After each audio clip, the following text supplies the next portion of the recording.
Welcome to Fun and Games Side Quests. Every episode is a different host sharing a video game they love and why they love it. Hello, everybody, and welcome. My name is Joseph Moran, a.k.a. Mr. Badbit, the host of The Trophy Room, a PlayStation podcast where me and my best friend Kyle talk about the latest, the greatest, and all things PlayStation each and every Thursday. And I've been invited on to talk about and share my love of Horizon Zero Dawn, what this game means to me, why I love it so much, and why you ought to be playing it right here, right now. And I kind of want to start with not just why I love this game, but my thoughts walking into this game. Because, you know, we're in now the PlayStation 5 generation, and I feel like people's thoughts on PlayStation is like they're not weird enough anymore, man. And I oftentimes go, have you seen Horizon? It's a weird game. When we were first introduced to this title, we saw a young woman fight a robotic dinosaur. Just take that into consideration for just a moment. Take out the open world design and all that, the RPG nature. We saw a woman approximately 5-foot-ish take on a 50-foot-ish robot dinosaur. It was so weird. It was unlike anything we've really seen before, and somehow it made us all incredibly enamored with the concept of what this game may be, let alone that it was made by the Killzone devs. These group of folks that really just knew first-person shooters, now all of a sudden transitioning to this third-person open-world RPG. There was a lot of reason to be skeptical for this game. And now in retrospect, Horizon is one of the biggest IP that stands side by side with the likes of Nathan Drake, the likes of Kratos, who has sold over 20 plus million units. And now the sequel is upon us, and we're all incredibly excited for that. And actually, speaking of, as of recording, it's the day of. This is very exciting. I cannot wait. That said, my thoughts walking into this game, what is it? What exactly can this game be? It looked cool. It looked promising, but why are these robots out here running around in the wilderness? Why are they kind of like animals? Why do they have these characteristics? And though I was curious about this game, I was also pretty skeptical. And we oftentimes overlook this game because it came out, like a week or two before Breath of the Wild came out. But honestly, when I first played it, it was kind of a snooze fest.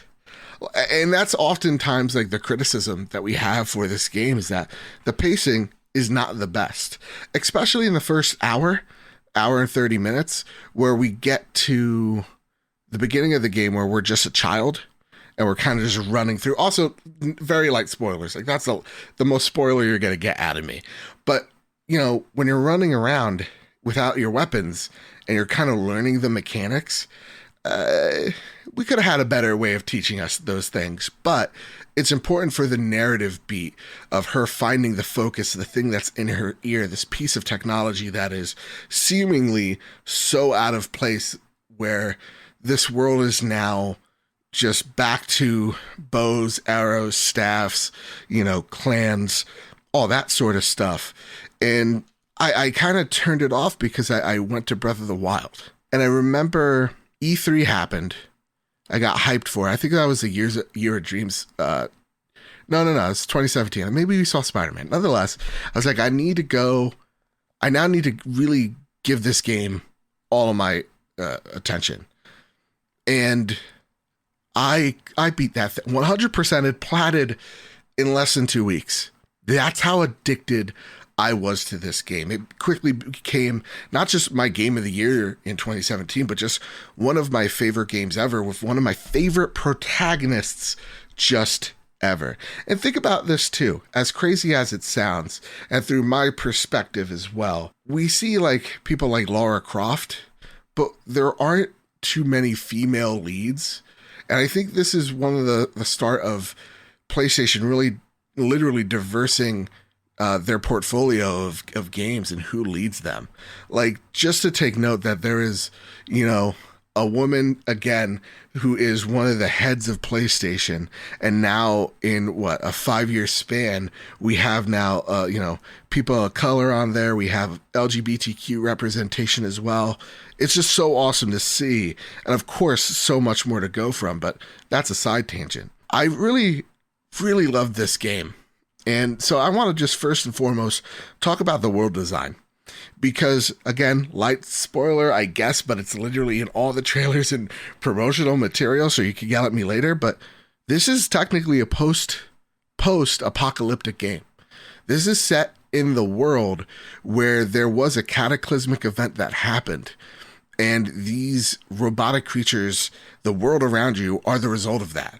And all of a sudden, these robotic creatures are starting to turn on the inhabitants, and you as Aloy are set out to find out why these robots are turning on people, why this world even exists the way it does, and uncover the secrets that lie beyond this tribe, the Nora tribe, of which you are an outcast of.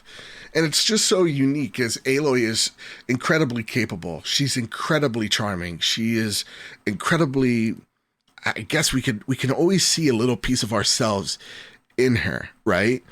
But she's an outcast. People don't like her strictly because, of reasons outside her own. But she just has so much charisma about her that you can't help but identify with her. We've all been an outcast in our life. We've all been, the outsider looking in. And for her, she's just so lovable that you want to know, why would people be so kind of cruel to her? That being said, it also doesn't stop her in the slightest. So that being said, it's tangent as well. This open world is just gorgeous because not just the way that she traverses it, but the way the story is being told through the world. Again, you wouldn't think that this is a post-apocalyptic game because you're seeing all these, unique and lush jungle and wildlife. But then all of a sudden you turn around, there's a mailbox, right? All of a sudden you look up and there's a broken down skyscraper. All of a sudden you find out that one of these encampments are actually in a sports stadium. And it's when those shots that are seemingly so brief but littered across this world, you kind of understand that something happened here that was more than just an environmental crisis. That it seemed like there was a war that broke out. The world does a great job of giving background to this story and to this universe that you desperately want to know what's happened and who is behind it. And that's a great lead into the story aspects of this game. So let's talk about it. The two characters that I'm going to be talking about the most are Elizabeth Sobek and Aloy, and the two stories that intertwine with each other so well. So again, one little critique is that this game is poorly paced. I don't see that almost in the slightest. Again, the argument in the beginning would be perfectly sound, but right when I get control of Aloy in her adult form, the game just took off for me. And what you're really starting to see is that there are two stories that, again, are inwoven into each other. You have this story of Elizabeth Sobek, this scientist that is trying to prevent the end of the world. That these robots were here serving us. They too have turned, and it's created this global situation. The likes of, to me, I see as Terminator almost. And her job is to try to stop it, but quickly turns into, we can't. It's a story of desperation. It's kind of like the stages of grief almost, but Elizabeth gets to acceptance way faster than most people. And so her thoughts are, if we are going to just all die, who's going to help us preserve this? And that's where we get into the deeper lore. You have this hopeless story, and then you have this hopeful one of Aloy, this person that is seemingly incredibly capable at all these things, is an outcast, but sees the beauty in the world and the people in all who inhabit it and say, you know what? This is worth saving. This is worth fixing. This world that we have may not be perfect, but I have to solve this problem right in front of me. And those two stories are just how they meet up at the end. I literally remember putting the controller down, looking at that last scene, and just getting emotional. And games usually, I'm rather stoic in nature. I don't get all that emotional all too often. But this one, I couldn't help myself, man. I walked on over to my mother and I just told her how much I appreciate her. You know, games that do that, stories that do that to you, they're worth remembering. And I get choked up just thinking about it, because Aloy's journey was more about self-discovery than I think even she thought that it was going to be. And you see this person who is so, in the beginning, wanting to conform or wanting to be a part of something, and understands at the very end that her role is much more macro than that. Her purpose is not about fitting in, but to adventure off into the unknown, you know, to be curious. And that's why I love this game so much. It really comes down to the story that's being told through its open world, through the voice memos that you find, the relationships between Sobek and Gaia and Aloy. And then also, you know, Silence, of whom I can never pronounce his name, but the voice is Zavala. I love that man's voice. And he's an incredible character that from the get, you don't trust. From the get, you understand that he has an alternative motive, but you both have like the ends justify the means of interacting with each other. Silence thinks he's smarter than everyone, and everybody's just a tool for him to get to the thing he wants. And you know that he has the knowledge to get you to where you need to go. And so it's like this alliance that you know is going to end eventually, that's going to be adversarial, but you just don't know when. And they play with that so incredibly well. To the bitter end they do. It's fantastic. All right, I talked enough about the story and gushing over Aloy and gushing over all these things. What about the combat? It's stellar. And I say nay. It's better than Monster Hunter, because to me, Monster Hunter is unapproachable, but this game is very similar to Monster Hunter in the terms of, you know, you're fighting these big giant monsters, you're breaking off pieces of their armor, or breaking off pieces of, like I see in Monster Hunter, you chop off a goddamn dragon's tail, you're like, goddamn! You take their tail and then make it a mallet. I don't know. It's Monster Hunter. But the thing is, this game, though the combat is in depth, it's not one, at least for me, that caught me off guard the way Monster Hunter does. It's much more approachable than Monster Hunter. And there's something about even the level designs when you're fighting the big giant mechs all the way, you're just fighting the stalkers in the jungles, that the level kind of conforms to this arena that you don't see in front of you, but it's there. It's stellar. It's absolutely stellar. You get to plant your traps. You're like, okay, I'm going to have this Thunderjaw just run at me. He's going to trip over this wire. Then he's going to run into this mine like a big dumb idiot. And then I'm going to hit his vulnerable spot down the center, right? That works so incredibly well and is so rewarding when you're running around or those traps don't necessarily work. And then you're having to zip line across a canyon just to kind of gain space again. Excellent. It's absolutely excellent. It's a thing that I get excited the most when I talk about Horizon, because the combat is unlike, really, again, it has similarities to a thing like Monster Hunter, but it's so its own that you can't just pinpoint. That being said, though, let's be honest, let's get real with each other. The human combat is lacking. See, Aloy, all she has is traps, her bow and arrow, and her spear.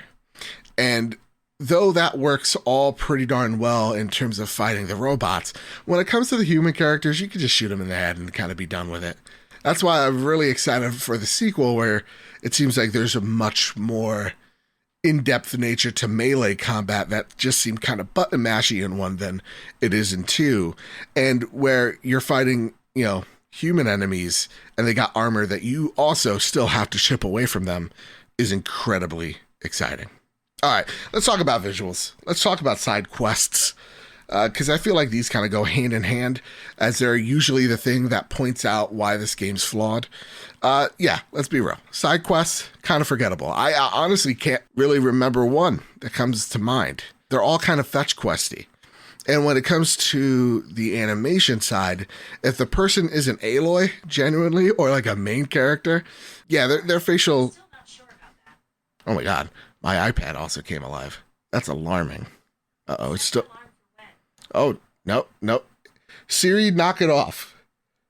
They're becoming self-aware. Okay, I won't. Matt, I hope you leave this in. This is incredible. The future is now.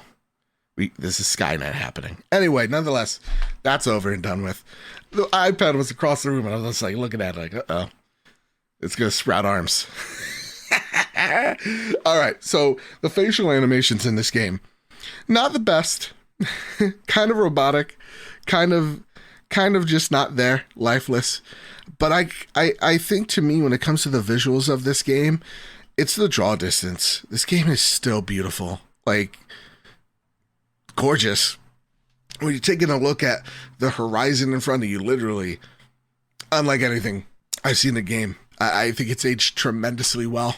When it comes to like the lush jungles, the greens of it, the palette that Horizon chooses is just so beautiful, because even in today's age, where games are starting to get more color in them, back then, guys, remember Call of Duty, it was all about, the browns, the grays, that's it. Right? It was all kind of just bland, where this was just lush and beautiful and dense is the words that come to mind when I think of this game. All right. So, game's beautiful looking. It's great. The sound design, stellar. Here's how you have a good game and a good soundtrack. I literally whistle the beginning of the Horizon theme like weekly. Like, it's just a thing I do. Like, I'm either humming the Ghost theme, I'm whistling to like Horizon, or humming to the God of War soundtrack. They're all phenomenal. Sony does a great job at that. And I know I sound like a Sony fanboy, but gosh darn it, I am the host of the Trophy Room, a PlayStation podcast. Gosh darn it. It's great. Go check a look at that. Spotify it if you can, or Apple Music, because I think they're probably less problematic. But then also, in the grand scheme of things, there's like now only like 3 companies that distribute your music, and I bet they're all kind of terrible. Nonetheless, that's capitalism. And walking out, what are my thoughts of Horizon? Why you ought to play it? Why you need to right here, right now? It's special. It's more personal than I think you're going to, or people give credit to. Aloy is an endearing character that you can't not love, and you can't not see yourself as. The combat is stellar. It's unique. There's not much out there that's like it. The story is, again, impactful, one that you're going to remember. The game looks beautiful. It sounds amazing. And I ended on this note. I loved this game so much, I made a podcast called The Trophy Room because of it. Because it was at that point where I'm like, you know what? I've been playing on PlayStation for a pretty long time. I think I know a thing or two about this ecosystem. I want to gush about this game so much. And at the time, there was just a void of PlayStation podcasts out there that was like, I want to Thanos gauntlet this. If P.S. I Love You was dead, I was going to take that skeleton and make something of it. And that birthed the Trophy Room. My love of this game, of the PlayStation first party lineup, really created what is now the thing that I love to do each and every week. It is absolutely surreal. And I got emotional watching the State of Play a year back with my audience, and knowing that this thing birthed all these people coming together. Thousands of people that tune in each and every week. And it is crazy to think that, to say that out loud, is that we have a following of a good group of folks just because this game existed and impacted me unlike any other game did at that time, to then create a show where I get to talk to who has quickly become one of my best friends, Kyle Stevenson, to chat PlayStation, and to have people that get our dumb inside jokes.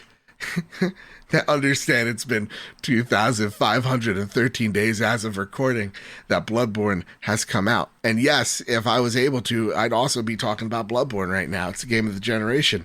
And there will be a remake one day. There will be a sequel one day. And I'll be the ones laughing at you. But until then, everybody, I want to thank you all so very much for having me. And I'm not usually one for the solo shows. To me, podcasts are about the conversation. So come strike up a conversation with me over at Mr. Badbit. You can follow the show at PS Trophy Room. You can find the Trophy Room wherever you find your podcast service of choice, whether that's Apple Podcasts, whether that is Spotify, whether that is Google Podcasts. Remember, there's only like 3 companies that distribute music. It's scary.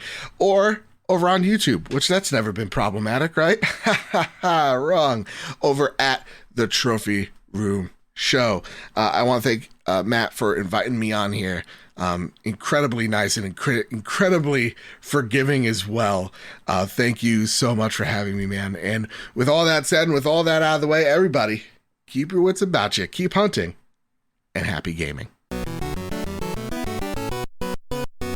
Hey, Nerf herders. You sure you want to go with that? Hey, everyone. There we go. More inviting. Have you ever had a movie that you really wanted to love, but something holds you back? Or one that you did love in spite of a flaw? Well, I'm Case Aiken. And I'm Sam Alisea. And on Another Pass, we sit down with cool guests to look at movies that we find fascinating. But flawed. And we try to imagine what could have been done when they were made to give them that little push.